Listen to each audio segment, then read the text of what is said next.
மற்றும் பொது நூலகத்துறை இணைந்து நடத்துகிற 4ஆம் ஆண்டு வேலூர் புத்தகத் திருவிழா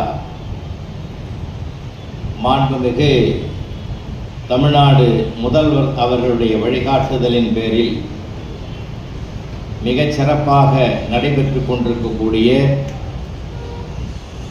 பல்வேறு நிகழ்வுகளிலே இயல் இசை நாடகம் என்ற முத்தமிழுக்கும் பெருமை சேர்க்கக்கூடிய பெருமிதத்தை சிறப்பாக திட்டமிட்டு செயல்படுத்தி கொண்டிருக்கக்கூடிய அன்னை தமிழுக்கும் தமிழருக்கும் பெருமை சேர்க்கிற இந்த புத்தகத் திருவிழாவில் இன்றைய தினம் தலைமையேற்று சிறப்பாக தொடங்கி வைத்த உதவி இயக்குனர் வணக்கத்திற்குரிய ஐயா திருமால் அவர்களே, திட்ட இயக்குனர் வணக்கத்திற்குரிய காஞ்சனா அம்மா அவர்களே,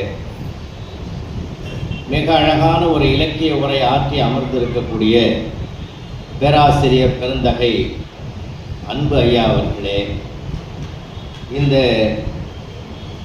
நிகழ்வுக்கு என்னை அழைத்த என்னுடைய அன்புக்கும் வணக்கத்திற்கும் பாராட்டுதலுக்கும் உரிய ஐயா சிவகுமார் அவர்களை வணங்கி மகிழ்ந்து எல்லாமே கைத்தட்டுங்களேன். நான் பாக்கெட்டில் இருக்கிறதே கேட்குறேன், கையில் இருக்கிறது தான் கேட்குறேன். ஒரு அருமையான அன்பான ஒரு முறையிலே என்னை அழைத்து இங்கே நிறுத்தி இருக்கிறார். அவர்களுக்கும் என்னை காலையிலே இருந்து இதுவரையில் சிறப்பாக ஒரு தோழமை உணர்வோடு கவனித்துக் கொண்டிருந்த வணக்கத்திற்குரிய ஐயா குமரேசன் அவர்களுக்கும் எங்களுடைய அன்பு கலந்த வணக்கத்தை தெரிவிப்பதிலும் மகிழ்ச்சி அடைகிறேன்.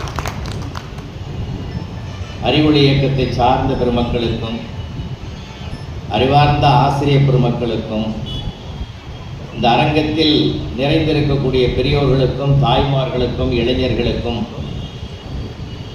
நிர்வாக பெருமக்களுக்கும் பொறுப்பாளர்களுக்கும் என்னுடைய அன்பு கலந்த வணக்கத்தை மீண்டும் பணிவோடு தெரிவித்துக் கொண்டு, எனக்கு மனம் வெளுக்க ஒரு மந்திரம் என்ற தலைப்பை அளித்திருக்கிறார்கள். இன்னைக்கு அவசியமானது அதுதானது எனக்கும் தோணுது. ஏன்னா இன்னைக்கு அது வரப்போகுது ஒரு காலத்தில். கண்டிப்பா நாம நினைக்க முடியாத அளவுக்கு கருவிகள் வந்து போச்சு. வானை அளப்போம், கடல் மீனை